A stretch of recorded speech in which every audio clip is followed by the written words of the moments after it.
Good day and welcome to my daily devotional for Saturday, the 15th of May. Our reading is from Hebrews chapter 9 and verses 3 to 4. Behind the veil was a second tabernacle, which is called the Holy of Holies. This had within it a golden altar of incense and the Ark of the Covenant, covered all over with gold.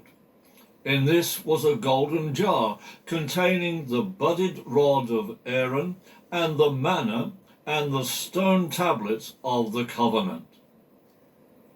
On our wedding day, my wife wore a veil as she entered the chapel where we were married. A bride wearing a veil is still customary. It is said by some that the practice of wearing a veil comes from Roman times.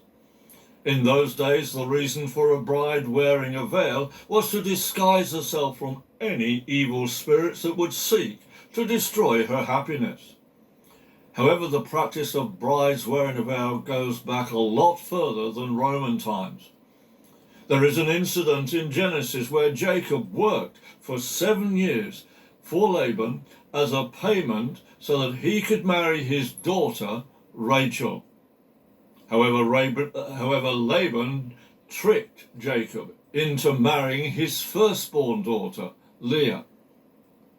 The custom was that a bride would be veiled and taken to her bridegroom in the dark.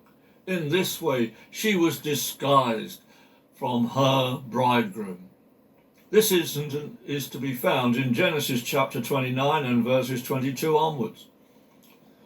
Why was there a veil in the tabernacle? Was it to disguise God? In the case of Leah, she was disguised to make Jacob believe she was something else or someone else, her sister Rachel. The veil in the tabernacle was not to make the people believe that God was someone else. Instead, it was to keep the people of God separated from his holy presence. It was only the high priest who had the privilege of going through the veil, and that only once a year. Jesus described himself as the bridegroom. He is the bridegroom of the church, his bride. He paid the price to lift the veil. The price is his sacrifice on the cross. He died on the cross. As he died on the cross, the veil in the temple was torn in two from top to bottom. Therefore, the way into the presence of the Father is open to all who believe in him. Today, let us enjoy the privilege that Jesus gives us of going beyond the veil.